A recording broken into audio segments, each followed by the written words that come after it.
welcome to the next installment of the Train Vicar. Today I want to talk about nostalgia. Yes, that's right. A few months ago, the then transport spokesperson for the opposition said in relation to whether more passenger trains should be back in New Zealand, particularly interregional passenger trains, that this wish to have passenger trains just comes out of nostalgia. Well, I think he is partly right. I think nostalgia is part of it, but there are other considerations why why people want passenger trains. So I'll look into those, and then I'll look into nostalgia in particular. Well, people want passenger trains in New Zealand partly because they've experienced passenger trains overseas and they've seen what a good system it is, what quality of life it can provide, and how efficient it is and what it can do environmentally as well, so that people are not so car dependent and that they can have more freedom. Some of them can even point to studies that it's more economical to have quite a few passenger trains so that not as much has to be spent on roads, that and also that it just provides a more pleasant environment, a more beautiful environment as well, where not everything is car dependent but people-centered environment. That can all be achieved with passenger trains.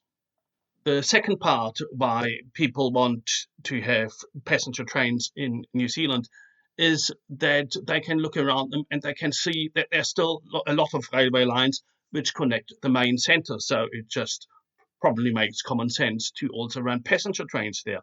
In addition, when we look at the experience, such as the experience in Auckland, where there were very few train services, and once these services were improved, passengers began actually to use it, and now it's grown about 20-fold.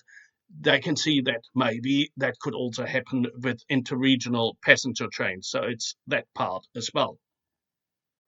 And then we come to nostalgia. I think there are two parts to that, actually. First of all, it's what we remember so well, what gives us pleasures. For example, for the things that we experience from childhood. I, for example, still have a certain nostalgia for the old trains of Germany, amongst which I grew up. Now, I do know that they wouldn't be suitable for today's environment. They're not accessible. They're not as economical as the new trains. So there's a lot that new trains actually have to going for them. Similarly, there is nostalgia for old times when things may have been better and slower and a bit more pleasant and more beautiful. For example, I like steam trains. I've never experienced them as a child, but they fascinate me. I do know they're not very efficient, at least in the form they were then, but still there's a certain nostalgia or longing for them. Well, and then there's a certain other nostalgia, the longing for the convenience or the practicality of back then, because up until the 1960s, you could go to many places in New Zealand by train. For example, there were at least 2 trains a day between Christchurch and Dunedin, and that at a very reasonable price. Today, there are no passenger trains, or there were several trains a day between Christchurch and Arthur's Pass. Today, there's 1 train a day at a hefty tourism ticket price. The word nostalgia was coined by the Swiss physician Johannes Hofer in 1688 by combining the Greek words nostos, which means homecoming, and algos, which means pain. And indeed, the condition described by Hofer was probably more akin to homesickness. He studied the symptoms displayed by Swiss mercenaries who had gone away from home to serve European monarchs. These were quite efficient fighters, but at times they would become useless because they suffered from listlessness, weeping, and pain.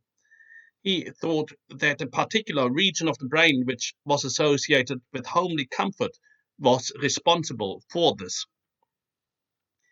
Well, in Europe, mountain people for centuries had gone away from home to seek income in the wealthier cities of the lowlands.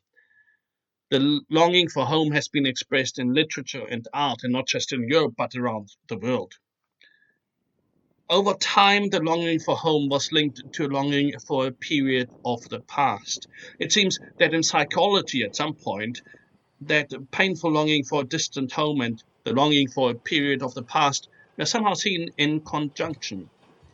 Nowadays, of course, the two are separate. Nostalgia is considered a longing for the past, and homesickness is considered the longing to return home. Now, at times, nostalgia has been described as a regressive manifestation closely related to the issues of loss, grief, incomplete mourning, and finally, depression. Well, in more recent psychological literature, nostalgia has had a more positive assessment. But still, in common parlance, nostalgia is generally used in dismissive tones. However, I think that nostalgia is not only negative, especially if it not only looks back, but also positive, especially if we consider the future past, so to say. If we ask what we will remember fondly in the future, then we may be able to set priorities now. At times, a strong nostalgia may also indicate that we are unsettled by the present state of affairs. Something's not quite right, especially compared with the past. While the solution may not necessarily be to go back to the old, the past can provide lessons. So I think that if we see the relatively good national passenger railway system that yes, New Zealand has had in the past and what could have been, then people are more than justified to feel uneasy about the present.